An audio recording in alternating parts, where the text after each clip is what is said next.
सहनाववतु सहनौ भुनक्तु सह वीर्यं करवावहै तेजस्विनावतीतमस्तु मा विद्विषावहै। ॐ शान्तिः शान्तिः शान्तिः।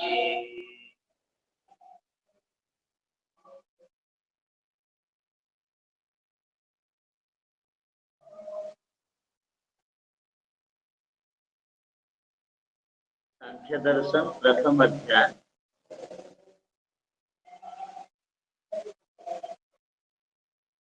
कल हम लोगों ने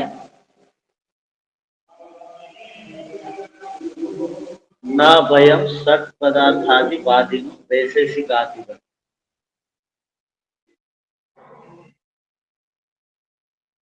के उपरांत अन्य तथ्य अपि नायोक्तिकस्य संग्रहो अन्यथा बालोन्मत्तादि समत्वम्।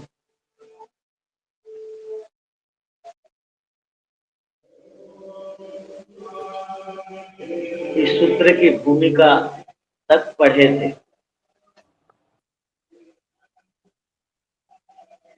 तो अब हमारा जो विषय चल रहा है,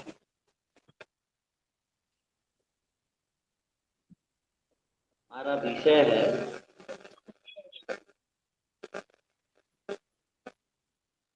अविद्या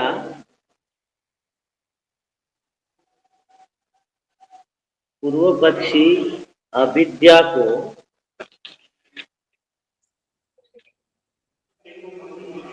वस्तु भी नहीं है अवस्तु भी नहीं है कह रहा है।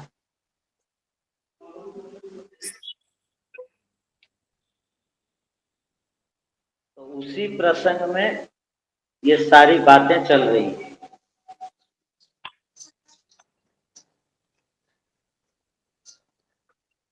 तो इस सूत्र का विषय है अनियतत्वेऽपि, अर्थात अनियत कहते हैं अनिश्चित को,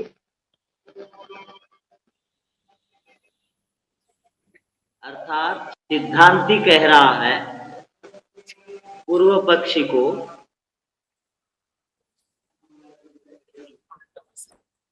आप भले वो निश्चित संख्याओं को मत मानिए, निश्चित संख्याओं को आप भले ही स्वीकार मत करिए, किंतु न अयोक्तिकस्य, न अयोक्तिकस्य, न माने नहीं, अयोक्तिक कहते हैं युक्ति रहित को, युक्ति रहित संग्रह या विपरीत बात, अन्यथा विपरीत बात यदि आप बोलेंगे तो वह स्वीकार नहीं किया जाएगा। किसके समान? तो कहा बालक और उन्मत्त आदि की बातें जिस प्रकार स्वीकार नहीं की जाती, वैसे ही आप यदि युक्ति युक्त बात नहीं करेंगे तो आपकी बात भी नहीं मानी जाएगी।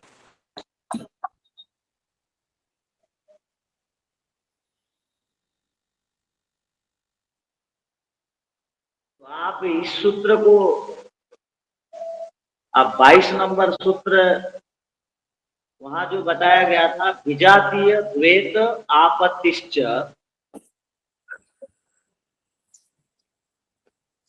वहां पर भी वो खंडन किया गया था इसी पूर्व पक्ष का सिद्धांत को।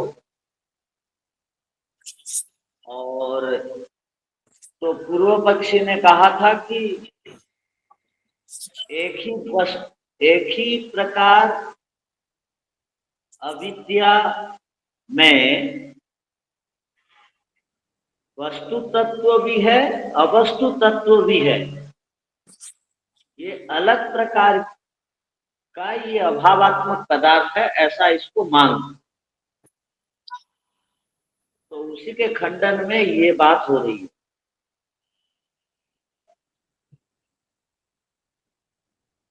यदि आपको वो 22 नंबर सूत्र का अर्थ यदि अभी याद है तो आप इस सूत्र को घटा सकेंगे। तो 22 नंबर सूत्र में क्या बताया गया था? जो भी विजातीय होते हैं, जो भी विजातीय होते हैं, विजातीय का अर्थ क्या है?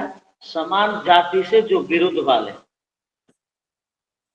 जैसे मनुष्य मनुष्य समान जाति वाले हैं, मनुष्य से अतिरिक्त पशु पक्षी है, वो विजातीय है। तो सब पदार्थ हैं दुनिया में, बहुत प्रकार के सत्तात्मक पदार्थ हैं, सब एक जाति वाले। किंतु आप अविद्या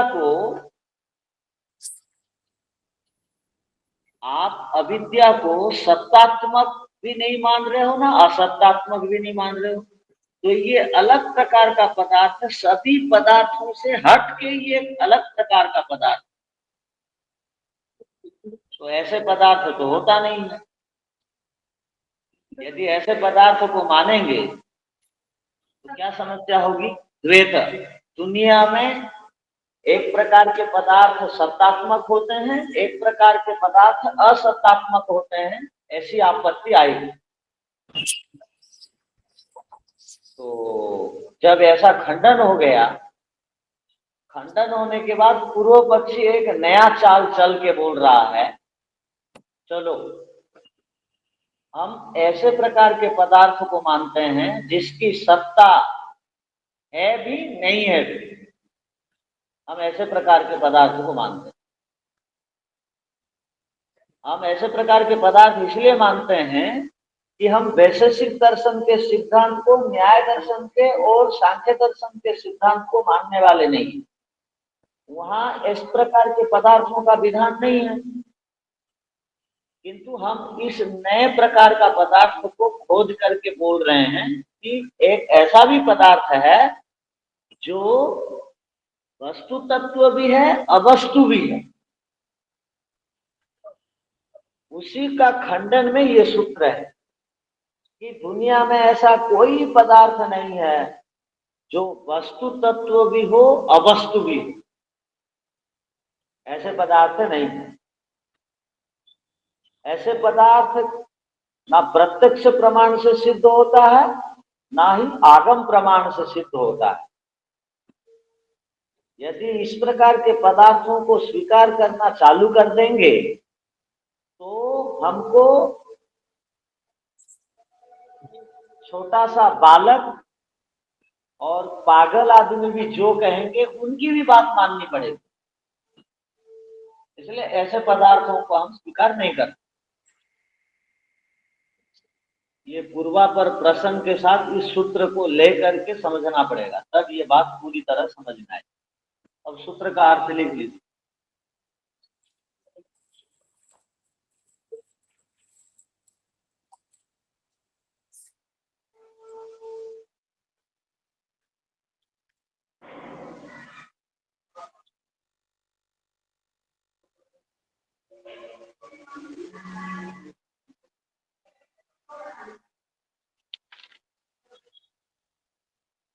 पूर्व पक्षी की ओर से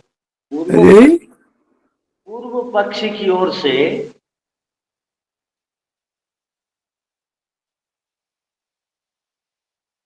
अविद्या को, आचार्य जी अविद्या, हाँ जी, पूर्व पक्षी की ओर से अविद्या को वस्तु भी नहीं है, अवस्तु भी नहीं है कहा गया था।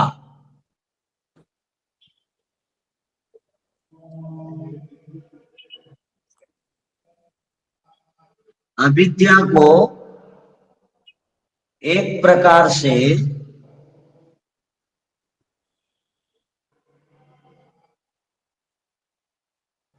भाव और अभाव से रहित कहा गया था।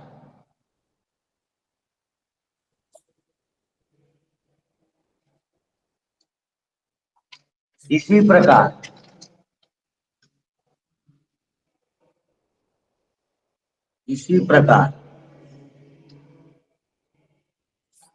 पूर्व पक्षी की ओर से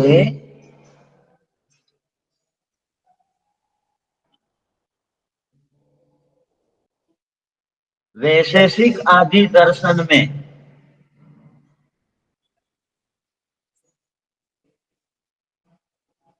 बताए गए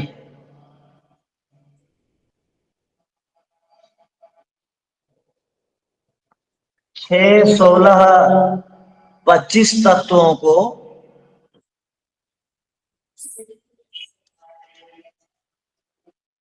हम स्वीकार नहीं करते हैं।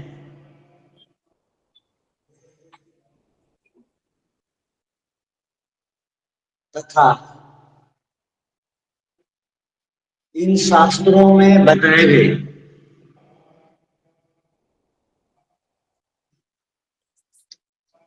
स्वीकार नहीं तत्वों, करते हैं अर्थात इन शास्त्रों में बताए गए तत्वों से पृथक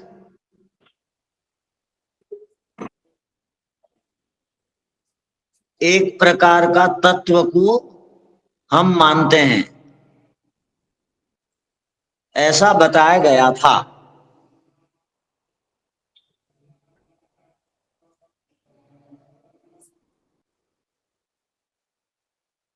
उन पूर्व पक्षियों की स्वामी जी, ये इन शास्त्रों में बताए गए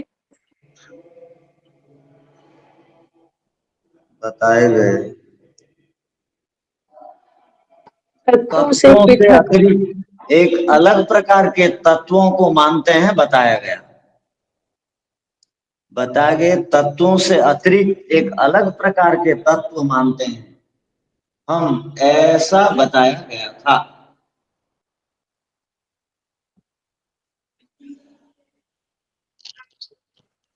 उनके इस प्रकार के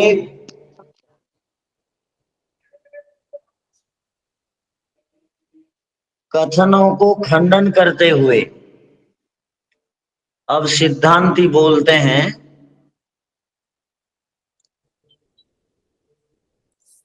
कि आप भले ही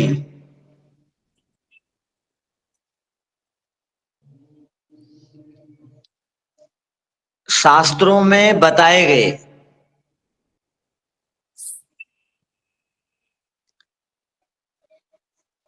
निश्चित संख्यात्मक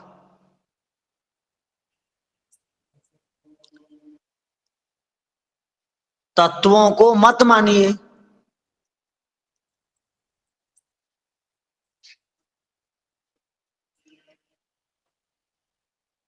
किंतु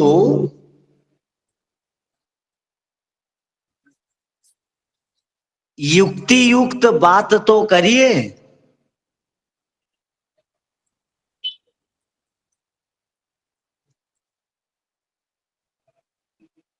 तर्क रहित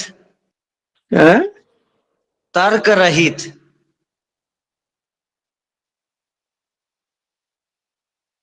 आगम प्रमाण और प्रत्यक्ष प्रमाण से रहित बात तो मत करिए।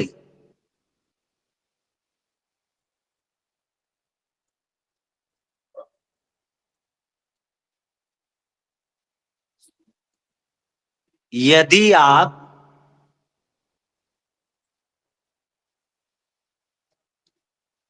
युक्ति पूर्वक बात नहीं करेंगे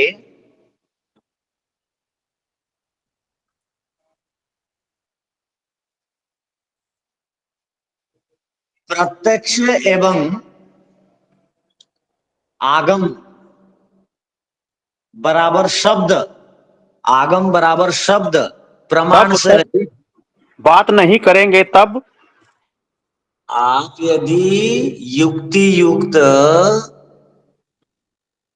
प्रत्यक्ष, युक्ति युक्त के बाद अल्प विराम, प्रत्यक्ष प्रमाण एवं आगम बराबर शब्द प्रमाण से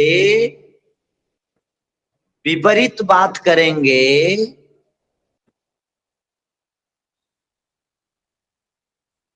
तो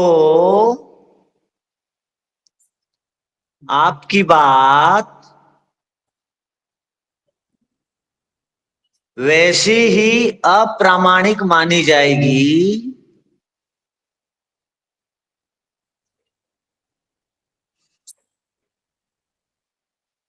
जैसे कि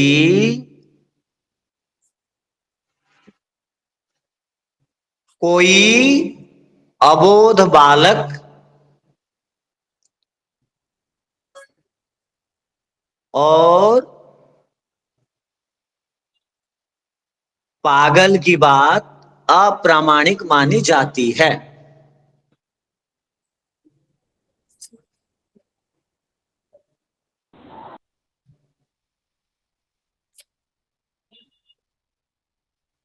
अतः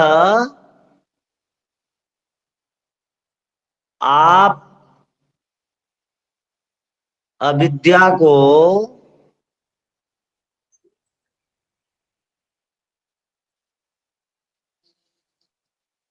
वस्तु भी नहीं है और अवस्तु भी नहीं है जो कहते हैं,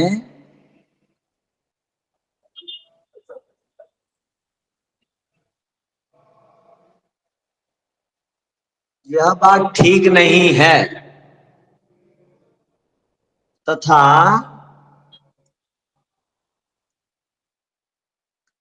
इस प्रकार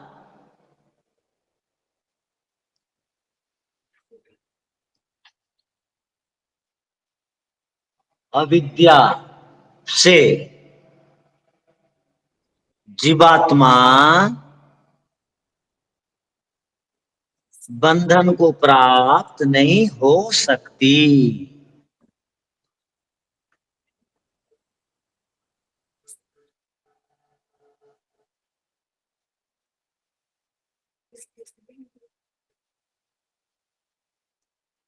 अब देखिए आगे व्याख्या देखिए।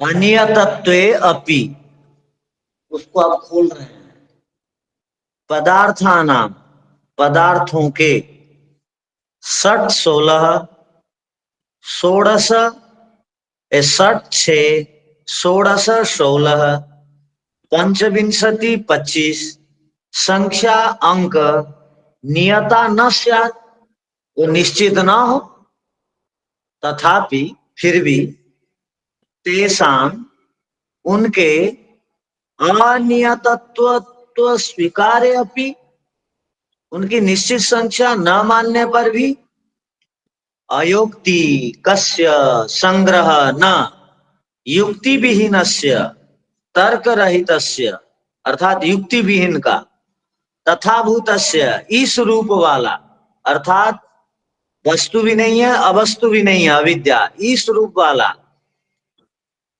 वस्तु अवस्तु विरुद्ध उभय रूपस्य, वस्तु और अवस्तु से रहित उभय विरुद्ध संग्रह, अर्थात संग्रहणम, अर्थात स्वीकारो, संग्रह माने स्वीकार, न भवति, नहीं किया जा सकता। अन्यथा यदि करेंगे बालोन्मत्तादि समत्वम, अयोक्तिक स्वीकारे, बालो अज्ञ, बालक कहते हैं अज्ञ को, मूर्ख को, उन्मत्त, उन्मत्त कहते हैं पागल को, उसको खोल दिया। मानस रोगेण उन्मना, मानस रोग से जो उन्मत्त है, अर्थात मानसिक विकारग्रस्त, आदिना, आदियों के, मादक द्रव्य सेवन है ना, जब शराब आदि मादक द्रव्य पी देते हैं तब भी उल्टा सीधा बकते रहते हैं, उनको भी हम बोल सकते हैं उन्मत्त। जब कोई मादक सेवन करेगा वो उन्मत्त कहलाएगा, वो बकेगा, वो जो कुछ भी बोलेगा वो प्रमाण के अंतर्गत नहीं आएगा, वो भ्रांत माने विपरीत ज्ञान का हेतु बनेगा। तथा विधानम, इस प्रकार के बाल उन्मत्त भ्रांतानम, बालक उन्मत्त भ्रांत वाले अर्थात विपरीत बोलने वाले, कथनम, कथनम कथन को अपि भी समानम, समान मान लिया जाएगा, स्वीकार्यम स्यात्, उनको भी स्वीकार करना पड़ेगा। यदि आपकी बात हम स्वीकार करेंगे तो उनकी भी बात हमको स्वीकार करनी पड़ेगी। आप भी भ्रमात्मक बात कर रहे हैं, वो भी करते हैं, अब बताइए किसकी बात माने?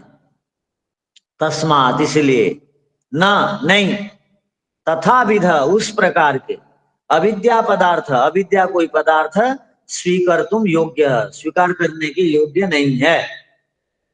पुनः तस्मात्, इसीलिए, बंध इति कथनस्य न अवसर, ऐसी अविद्या से जीवात्मा बंधन को प्राप्त नहीं होती।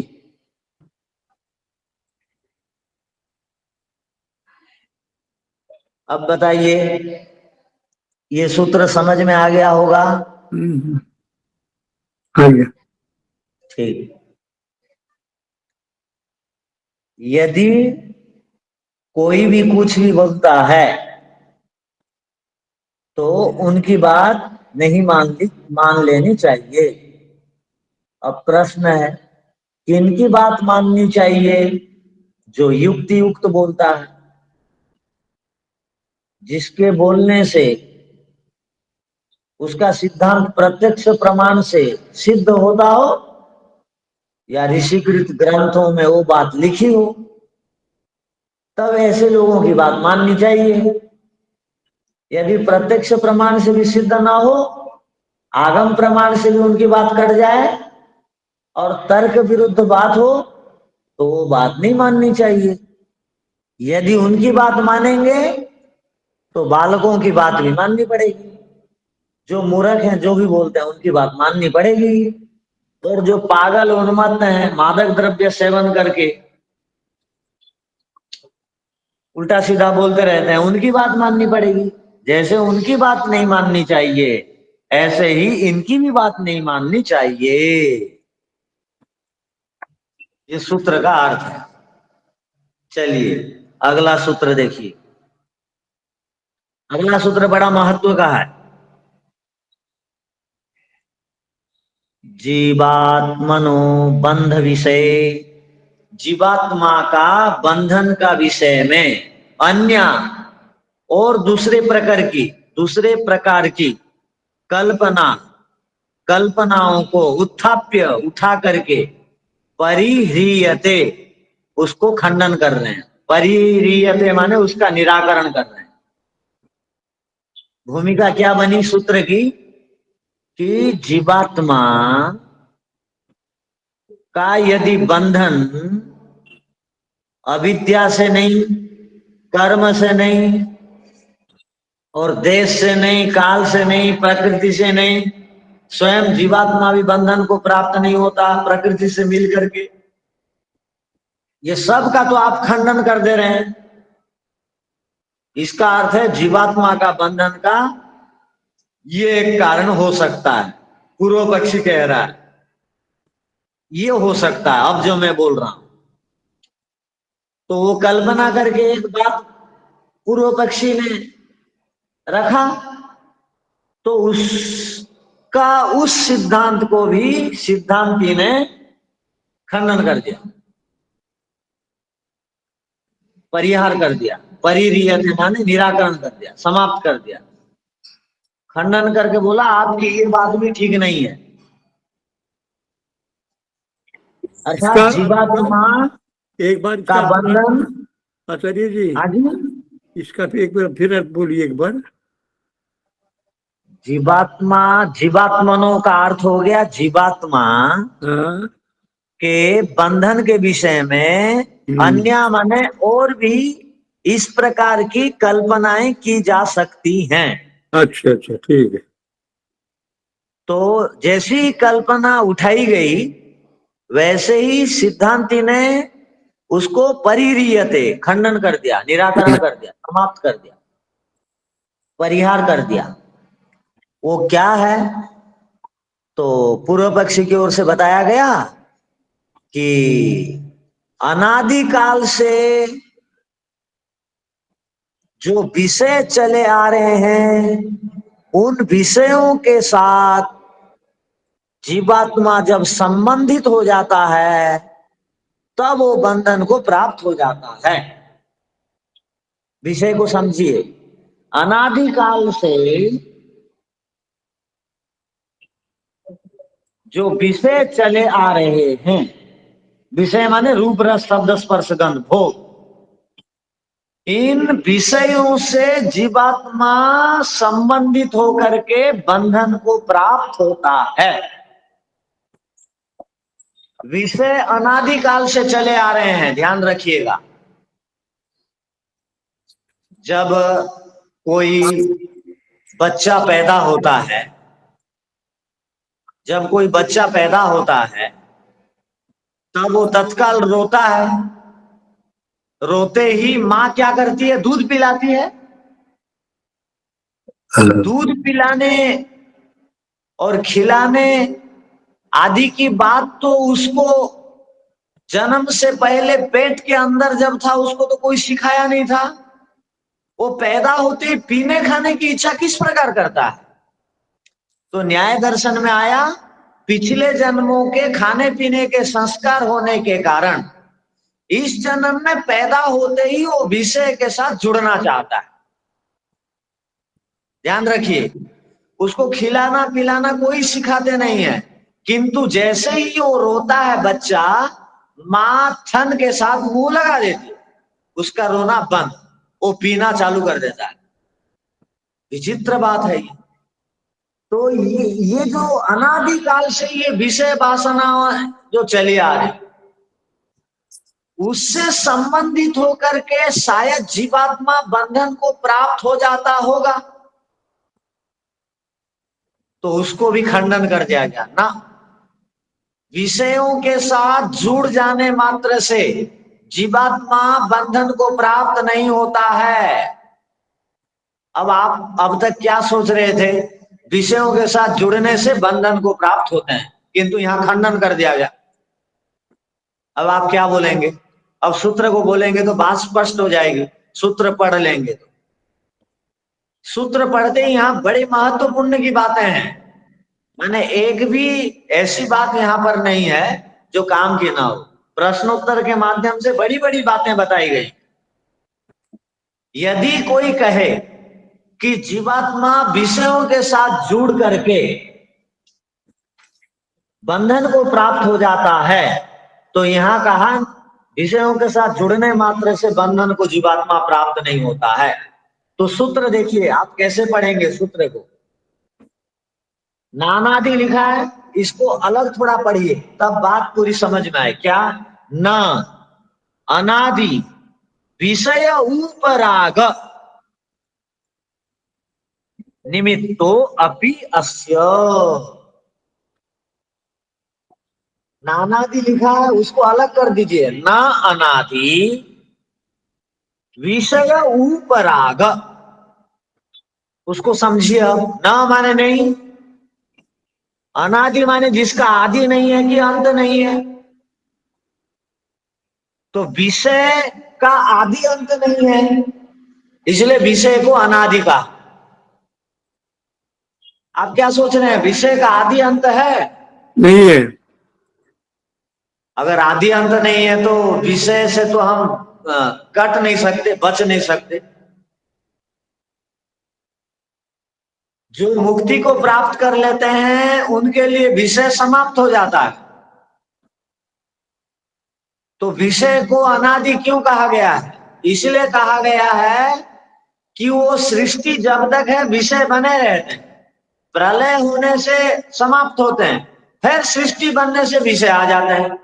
किंतु जो मुक्ति को प्राप्त करता है उसके लिए विषय समाप्त हो जाते हैं, बाकियों के लिए अनादि है विषय। मुक्तात्माओं के लिए विषय अनादि नहीं है। तो विषय मुक्ति को प्राप्त करने के इच्छुक आत्माओं के लिए अनादि नहीं। किंतु जो मुक्ति को प्राप्त नहीं करते उनके लिए विषय अनादि। तो यहां पर क्या कहा गया? अनादि विषय, अनादिकाल से ये विषय चले आ रहे हैं। उन विषयों के साथ उपराग, विषय उपराग, विषयों के साथ उपराग माने जुड़ जाने से, उपराग माने संयुक्त हो जाने से, उपराग माने संबंध बना लेने से जीवात्मा बंधन को प्राप्त हो जाता है। यदि ऐसा कहें तो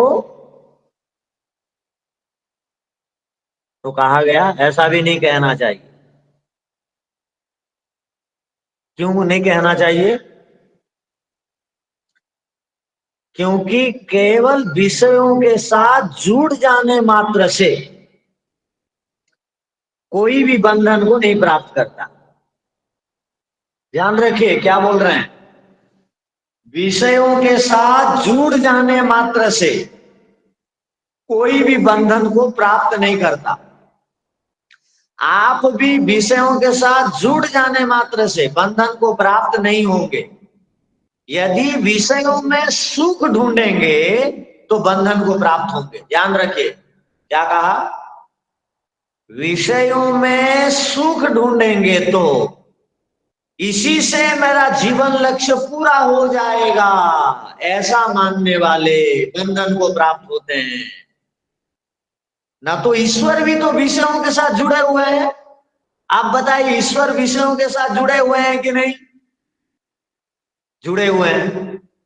ईश्वर हर समय विषय के साथ जुड़े रहते हैं, संबंधित रहते हैं, किंतु ईश्वर के पास स्वयं का आनंद है और विषय का सुख आनंद के आगे तुच्छ है। इसलिए इस विषय के पीछे ईश्वर पड़ते नहीं। ये हमारे लिए ये विषयों को ईश्वर ने बनाया है, किंतु ईश्वर इन विषयों में सुख नहीं देखते। उनका जो आनंद के आगे ये सांसारिक विषय तुच्छ है, नगण्य है।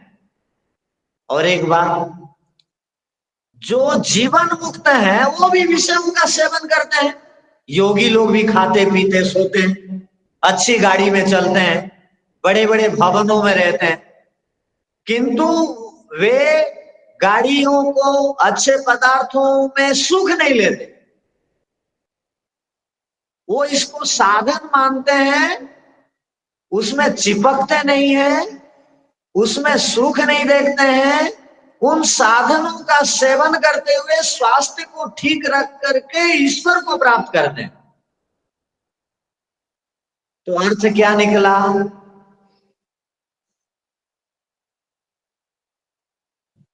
आप में से कोई एक बताइए अर्थ तो क्या? साधन माने उसमें लिप्त न हो। हाँ ठीक। क्या?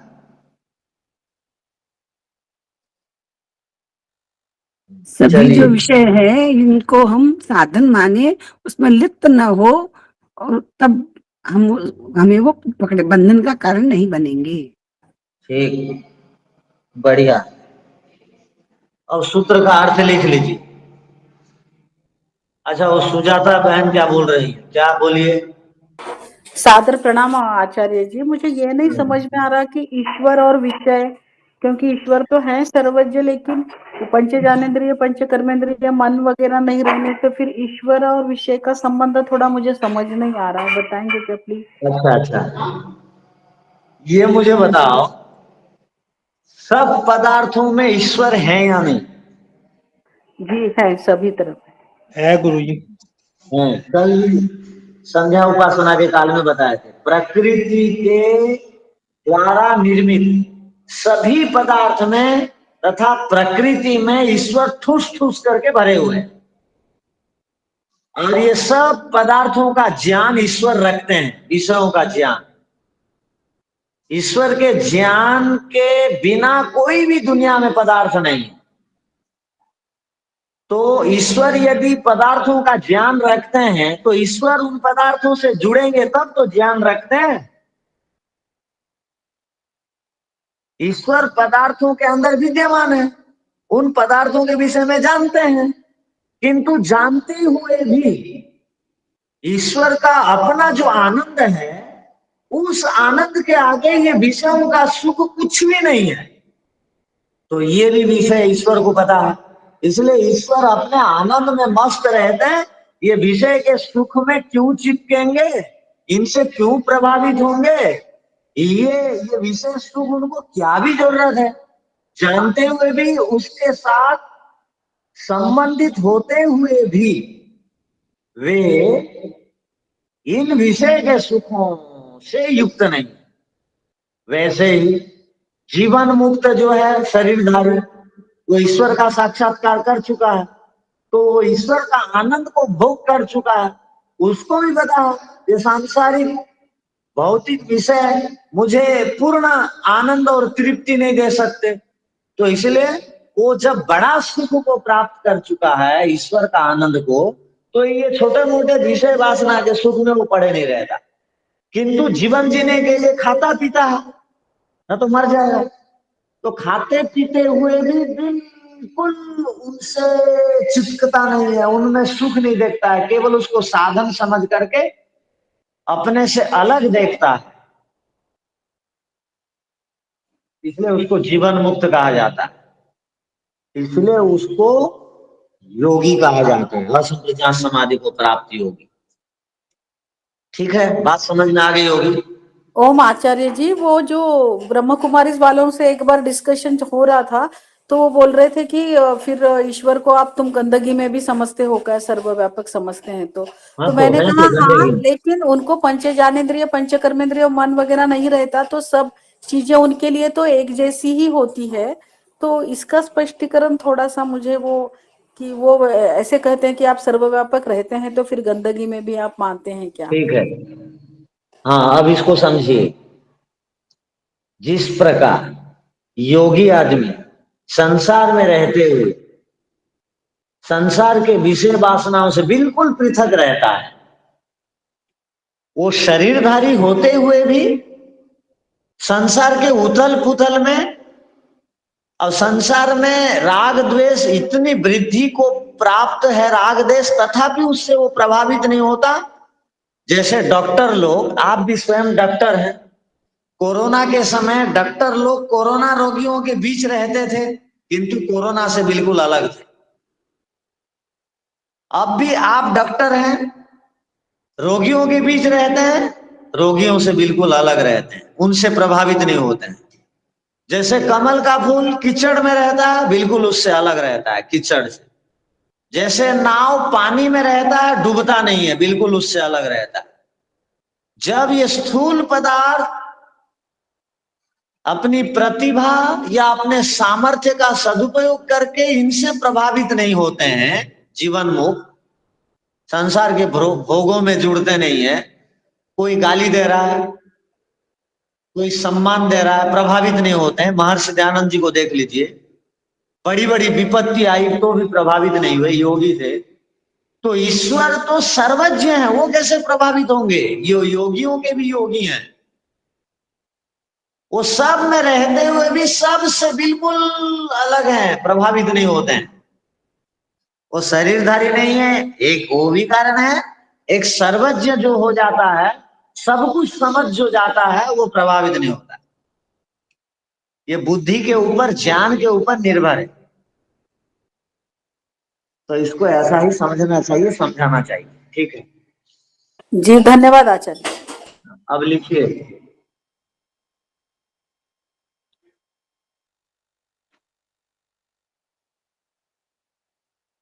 यदि कोई कहे कि यदि कोई कहे कि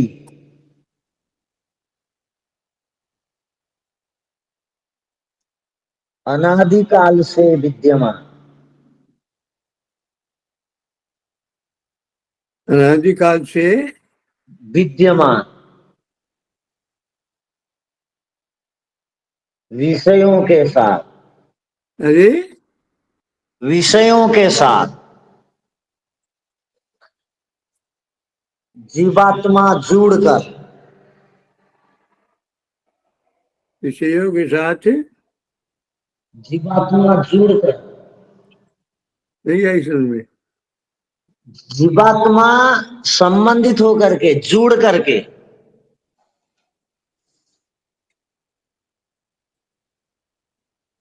यदि बंधन को प्राप्त करता है,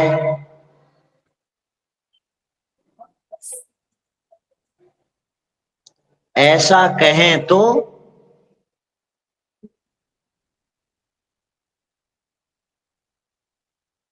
इस प्रकार का कथन भी ठीक नहीं है।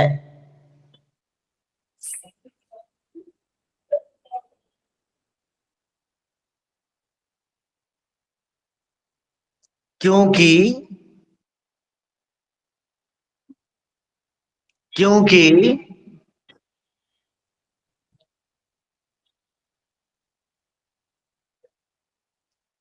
विषय के साथ केवल जुड़ जाने मात्र से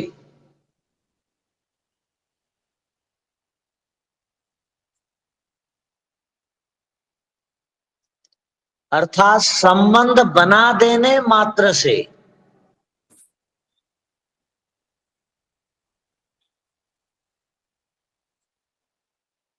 कोई बंधन को प्राप्त नहीं हो जाता।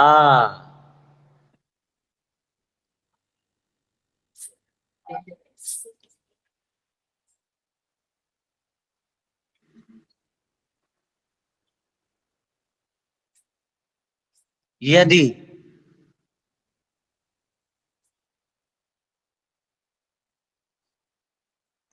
विषयों से जुड़ जाने मात्र से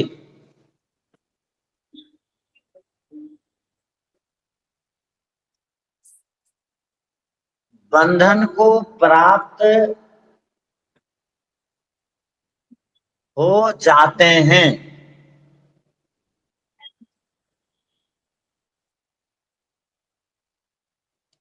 इस सिद्धांत को मानेंगे तो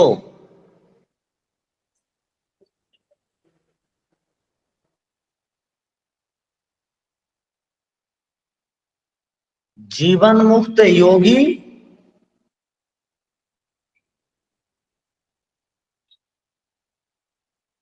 और स्वयं ईश्वर भी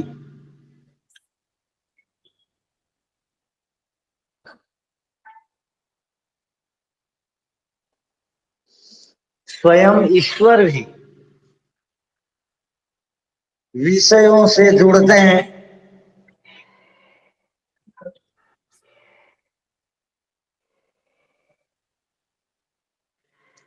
या जुड़े रहते हैं।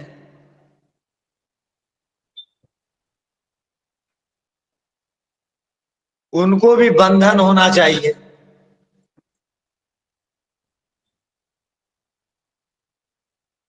किंतु वे तो बंधन को प्राप्त नहीं होते।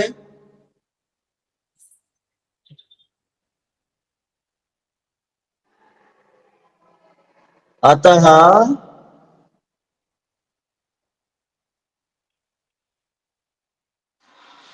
विषयों से जुड़ने से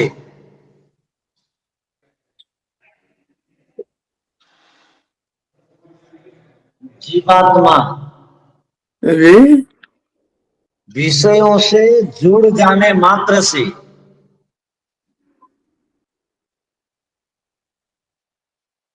जीवात्मा बंधन को प्राप्त करता है, ऐसी कल्पना नहीं करनी चाहिए।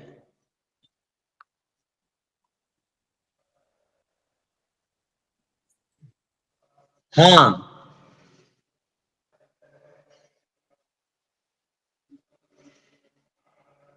कोई जीवात्मा यदि हाँ कोई जीवात्मा यदि विषयों के प्रति आकर्षित होगा,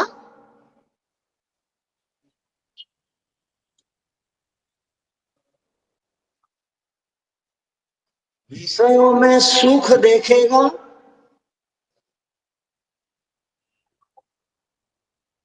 वह जरूर बंधन को प्राप्त होगा।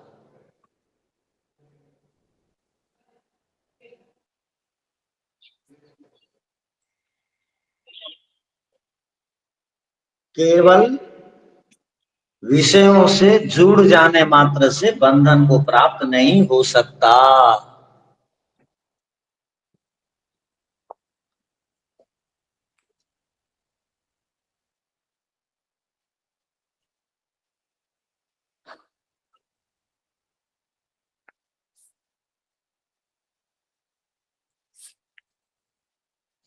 तो ये सूत्र का अर्थ था। तो ये जो विषयों को अनादि कहा है, ये विषय प्रभा से अनादि है, ध्यान रखिए। एक होता है प्रभा से अनादि, एक होता है स्वरूप से अनादि। अब प्रभा से अनादि का अर्थ क्या है? किसी कारण से, सृष्टि प्रवाह से अनादि है, अर्थात एक बार बनती है और बहुत काफी काल तक रहती है और फिर एक बार बिगड़ती है, फिर बनती है फिर बिगड़ती है, फिर बनती है फिर बिगड़ती है, ये चलता रहता है। हाँ, बनने के बाद बिगड़ी वाली स्थिति में भी रहती है, उसके बाद फिर से बन जाती है। कभी भी ये गति रुकती नहीं है, निरंतर प्रवाह है इसका। जैसे नदी में पानी का जो धार चलते रहता, वैसे ही दिन के बाद रात, रात के बाद दिन, और सृष्टि के बाद प्रलय, प्रलय के बाद सृष्टि, ये प्रक्रिया चलती रहती है, बंद नहीं होती है। इसलिए इसको कहते हैं प्रभासना। वैसे ही ये जो विषय है,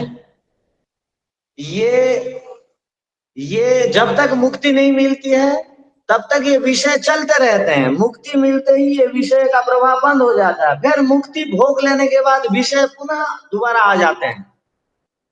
इसलिए विषयों को प्रभा से अनादि कहा जाता है।